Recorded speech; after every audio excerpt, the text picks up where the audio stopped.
fixing to do a little cutting on this turkey. I got him hanging up here. We had a little party time this morning. I'm gonna cut his wings off and cut his tail off.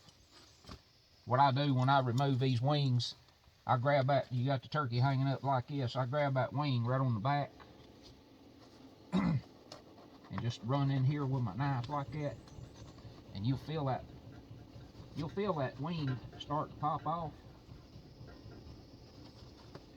You just go right in behind that ball joint.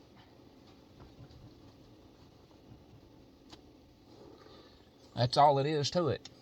You see that white bone on the end of, or that white ball on the end of that bone right there? That's the big end of your wing bone caul right here. If you make a caul out of this wing, that's the part you hold in your hand right there when you caul. So I'll have to throw this up on top of the roof on the little pavilion here. My dogs get it. Well, I got 3 dogs out here, long-legged 5 squirrel dogs. Can't lay nothing down, they'll pick it up. I do the same thing on this other side. Grab that wing by the back and pull it down like that. And I'm gonna just go right in there against the body, and you'll feel that wing, it'll just start falling off.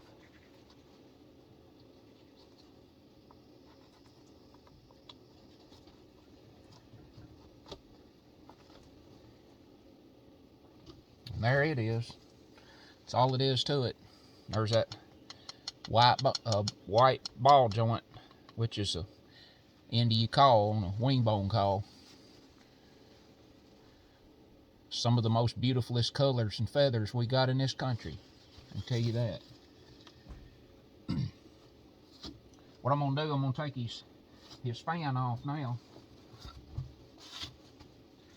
I'm gonna just grab his fan right around the base, and I'm gonna just cut right at the very back side where it hooks to his body.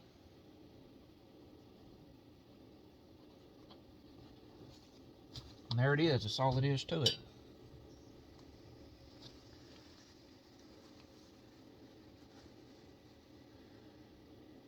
And that's it. Ready for a mountain kit. Put that sucker on the wall. I done got so many fans on the wall. I don't know if I can find a place to put another one or not. Lay that up here out of the way. Now I got some info for you when it comes to mounting those tail fans. You have to lay that fan down within, you don't need to wait too long. After you cut it off like I just done right there, if you're going to mount it and put it on the wall, you need to lay it down on a piece of cardboard or board or plywood or something. Get it real flat as you can, and spread it as wide as it'll go, and fasten it down in the middle. And you may have to use some push pins to put, different places in those feathers to keep it spread. Because if you don't fasten it down, it'll close up just a little bit on you, and it won't be as nice and wide and pretty as what it could have been. But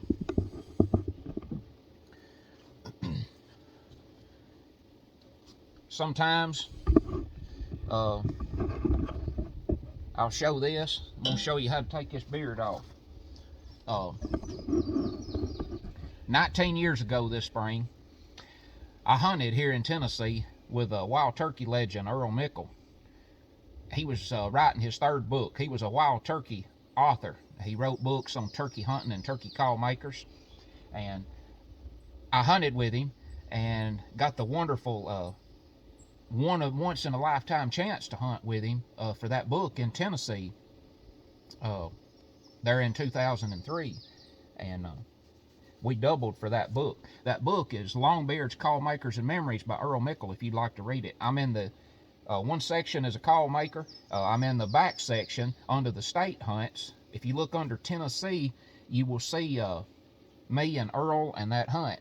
So, but while he was here, we doubled, and during that time, he showed me how he removed these beards.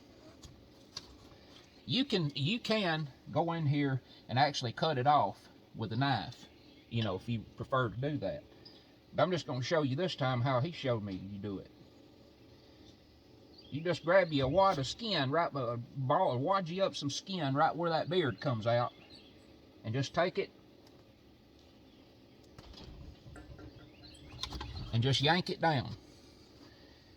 And it comes off just that clean and quick. It's just literally amazing how it can pop off like that.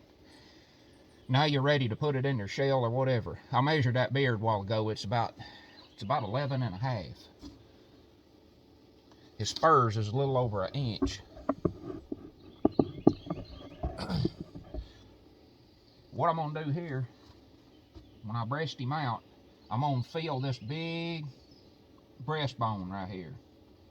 And I'm gonna just make me a little incision right down through here.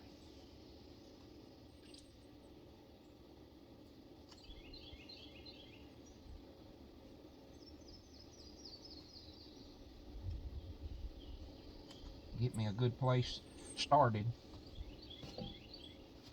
Now I like to grab each side of this and just pull it back.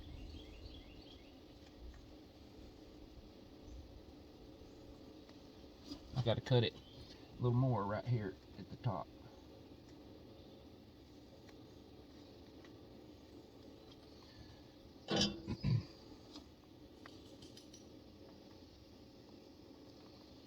Sometimes it's kind of hard to get a hold of them. Like right there now, you got a whole big solid slab of breast meat right there.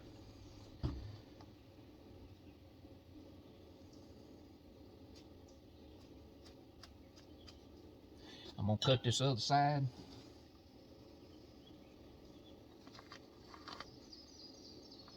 I'm gonna pull it back just like that.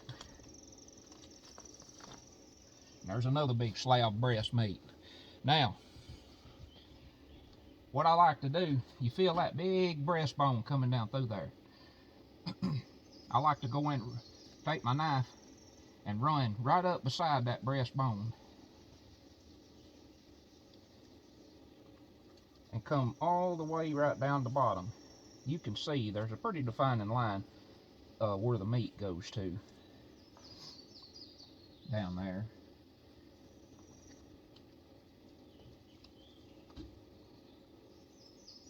But it's not a big deal cleaning a turkey once you get used to doing it.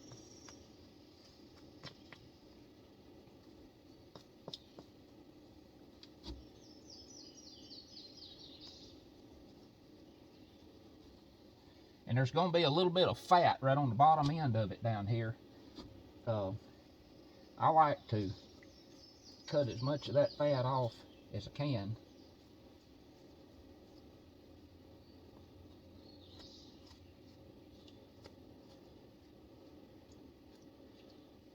There it is.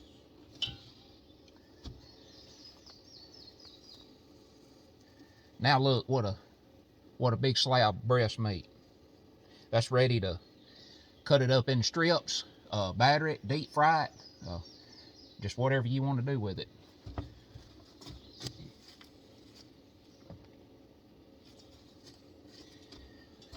Alright, I'm going to go over here and I'm going to cut this other side off now. Some people keep these legs. I don't mess with these legs. I just breast them out. And go right down through there like that.